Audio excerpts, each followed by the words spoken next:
Hello everyone, welcome back to homework corner. I hope you all are safe and healthy. आज हम करेंगे maths की worksheet. देखिए यहाँ पे मैंने सेशन लिखा है टाइटल में 2021 टू 22।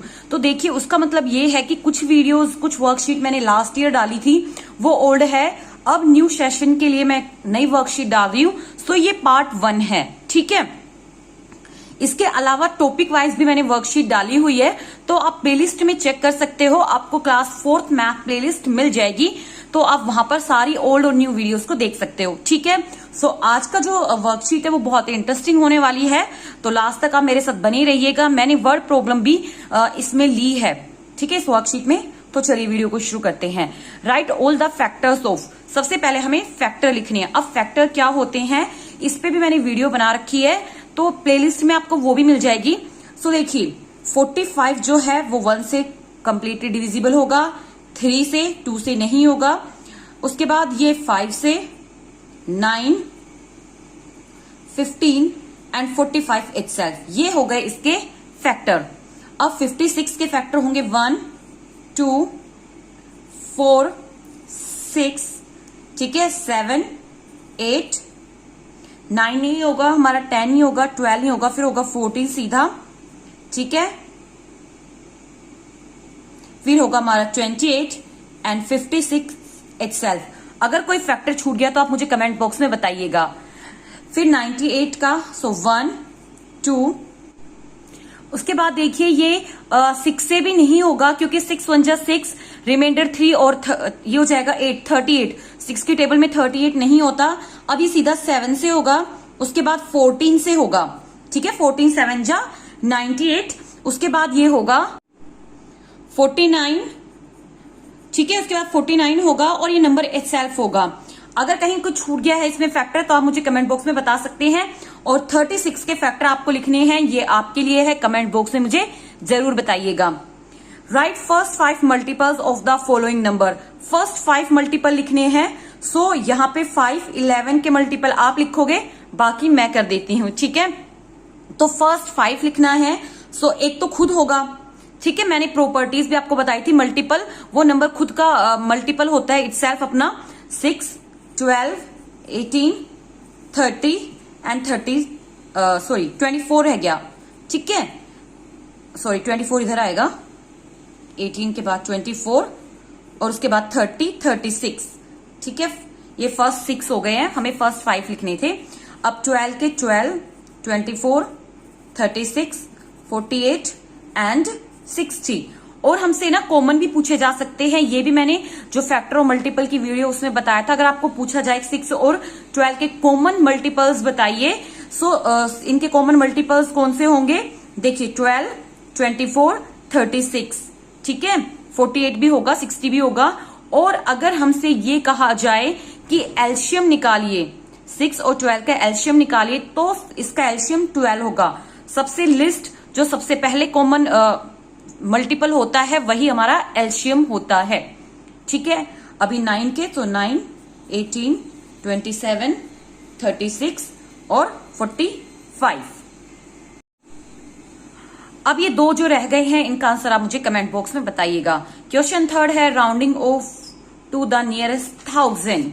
इस पे भी मैंने वीडियो बनाई है, अगर आपको कोई भी कंफ्यूजन है तो आप उस वीडियो को देख सकते हो। प्लेलिस्ट में आपको सारी ओल्ड और न्यू वीडियोस मिल जाएंगी। तो देखिए 1000 तक करना है, जिस भी प्लेस को हमें राउंड ऑफ करना होता है हम क्या करते हैं, उसकी पिछली डिजिट को चेक करते हैं। अगर वो इक्वल टू 5 और ग्रेटर देन 5 है, ठीक है, जैसे ये 5 से बड़ा है, तो जो हमारा ये नंबर है 1000 प्लेस वाला, उसमें 1 ऐड हो जाता है, तो अब ये 9 हो जाएगा। और जिस प्लेस को हम राउंड ऑफ करें उसके बाद की सारी डिजिट 0 में कन्वर्ट हो जाती है, ठीक है। अब बी वाला देखिए, हमें 1000 प्लेस को करना है, पिछले डिजिट को चेक करेंगे, तो ये 9 है, ग्रेटर देन 5 है, यहाँ पे 1 प्लस हो जाएगा, तो ये हो जाएगा 4000, ठीक है। इसका आंसर आप मुझे कमेंट बॉक्स में बताइएगा, ठीक है। थर्ड क्वेश्चन 3 दे दिए मैंने आपको क्वेश्चन, इसका आंसर भी मुझे कमेंट बॉक्स में बताइएगा। इसका देखिए ये लेस देन 5 है, ठीक है, तो ये डिजिट सेम ही रहेगी 13000, ठीक है। अगर इक्वल टू 5 और उससे बड़ा है तो जिस डिजिट की प्लेस वैल्यू हमें नियरेस्ट उसको राउंड ऑफ करना है वो तो उसमें 1 प्लस हो जाएगा, लेकिन अगर वो लेस देन 5 है तो वो डिजिट सेम रहेगी और उसके बाद के सारे नंबर 0 में कन्वर्ट हो जाएंगे। अब देखिए इसके बाद का तो लेस देन 0 है, लेस देन 5 है, तो ये नंबर ऑलरेडी राउंड ऑफ है। ठीक है, ये नंबर ऑलरेडी राउंड ऑफ है। अब मैंने क्वेश्चंस लिए हैं वर्ड प्रॉब्लम से। मैंने सोचा है कि जितनी भी मैं वर्कशीट बनाऊंगी उन सब में 2 या 3 क्वेश्चन मैं वर्ड प्रॉब्लम के इंक्लूड करूंगी, जो कि प्लस माइनस, सब्ट्रैक्शन, एडिशन और डिवाइड और मल्टीप्लिकेशन से होंगे। ठीक है, तो चलिए देखते हैं इन क्वेश्चंस को भी। A factory manufacture 6754 ink pens, sorry pens है ये, एस है, एंड 3598 बॉल्स पेन। देखिए इंक पेन बनाती है 6754, 3598 वो बॉल पेन बनाती है एक महीने में। तो पूछा है हाउ मैनी। जब भी आपको क्वेश्चन में हाउ मैनी पूछा जाए तो समझ लो वो सम किसका है, किसका है, एडिशन का है। तो यहां पे हम क्या लिखेंगे, अ फैक्ट्री। देखिए क्योंकि आप छोटे बच्चे हैं क्लास 4 के, तो आप सीधे सीधे यहीं से लिख दे statement, a factory manufactured ink, ऐसे लिख दीजिए इंक पेन्स। वैसे तो नंबर ऑफ इंक पेन्स लिखना था आपको। ठीक है, नंबर ऑफ इंक पेन्स भी लिख सकते हैं और इस तरीके से। अब जब नेक्स्ट लाइन होगी तो आप उसमें ऐसे कर दीजिएगा नंबर ऑफ बॉल्स पेन्स और 3598। देखिए यहां पे मैंने क्या लगाया है, कोमा। आप भी कोमा पुट करें। जब हम कोमा पुट करते हैं तो ऐड करना बहुत ही इजी हो जाता है। ठीक है, सो उसने पूछा टोटल पेन्स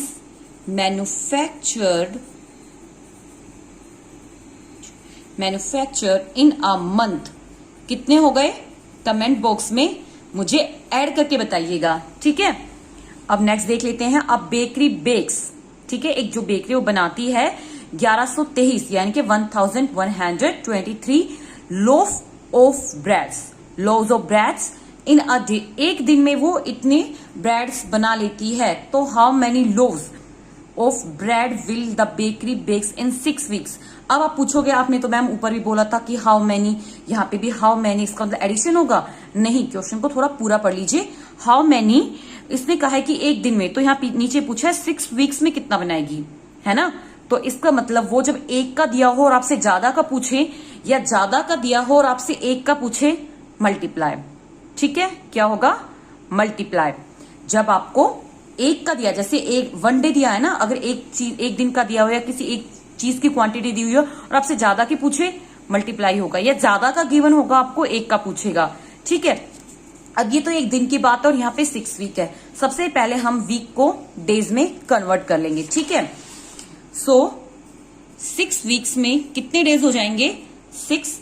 एक वीक में कितने दिन होते हैं, 7। ठीक है, एक वीक में कितने दिन होते हैं, 7। सो 6 × 7 42 डेज। ठीक है, कन्वर्ट कर लिया हमने, 42 डेज आ गए। अब इन अ डे, ठीक है, हम लिखेंगे in a day. In a day bread जो थी ना, a bakery bakes loaves of bread. तो यहां पे हम लिखेंगे in a day number of.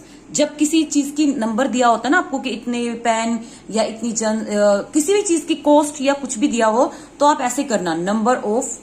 ठीक है, number of loaves of bread, ये लिखा हुआ है bread, sorry EAD, breads baked कितनी है।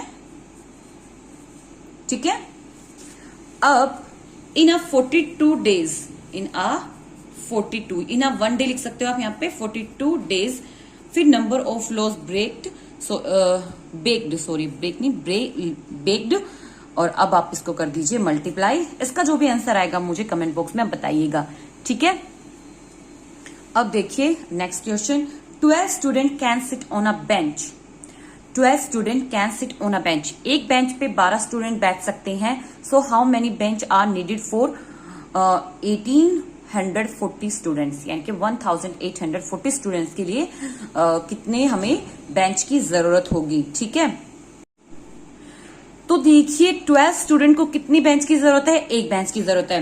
सो हम क्या लिखेंगे, 12 स्टूडेंट्स नीड लिख देते हैं, नीड नंबर ऑफ बेंच 1। ठीक है, 12 student need number of bench 1। So 1840 student need number of benches. अब यहां बेंचेस लिखना पड़ेगा, बेंचेस कितने बेंचेस होंगे। सो हम क्या करेंगे, 1840 को यानी कि 1840 को 12 से डिवाइड कर देंगे। ठीक है, और अभी मैं आपको डिवाइड भी करके दिखाऊंगी। अब देखिए, अगर आपको ये कंफ्यूजन है कि इसमें डिवाइड कैसे होगा तो मैं आपको बता देती हूं। देखिए, 12 स्टूडेंट एक बेंच पे बैठ सकते हैं। हमारे पास टोटल स्टूडेंट्स कितने हैं जिनको हमें बेंचों पे बैठाना है, 1840। अब हम क्या करेंगे, इनको मान लीजिए इनमें से एक ग्रुप निकाल लीजिए 12 का, फिर एक ग्रुप निकाल लीजिए 12 का, फिर एक ग्रुप निकाल लीजिए 12 का। इनको एक बेंच दे दो, इनको दूसरा बेंच दे दो, इनको तीसरा बेंच दे दो।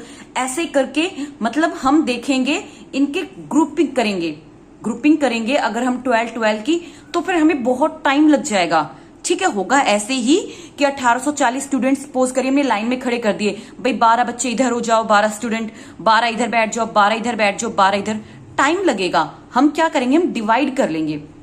अभी भी तो हम यही कर रहे हैं ना, ग्रुप करने का मतलब ये है कि आप इसको 12 से डिवाइड कर दीजिए, फिर जो आंसर आएगा वो आपको पता चल जाएगा नंबर ऑफ बेंच कितने चाहिएंगे। सो 12 1 जा 12, सब्ट्रैक्ट करेंगे 6, यहां से हमारा 4 आ जाएगा। अब 12 5 जा 60, ठीक है, 4, अभी हम 0 ले आएंगे, एंड 12 3 जा 36। अब ये पूरा कंप्लीट नहीं होगा, अभी 4 स्टूडेंट जो है रह गए हैं, लेकिन यहाँ पे हम 4 स्टूडेंट रिमाइंडर की बात नहीं करेंगे, जो कंप्लीट नंबर आता है हम उसकी बात करेंगे। तो टोटल बेंच रिक्वायर्ड है 153। टोटल बेंच या नीडेड भी लिख सकते हो, needed for 1840 students is equal to 153, इस तरीके से। ठीक है, सो आज की वीडियो में सिर्फ इतना ही। Hope you like the video. अगर आपको वीडियो पसंद आई तो प्लीज लाइक करिए, शेयर करिए, और कमेंट सेक्शन में जरूर बताएं आपको ये वीडियो कैसी लगी, और जो क्वेश्चन मैंने पूछे हैं प्लीज उनका आंसर जरूर करिएगा।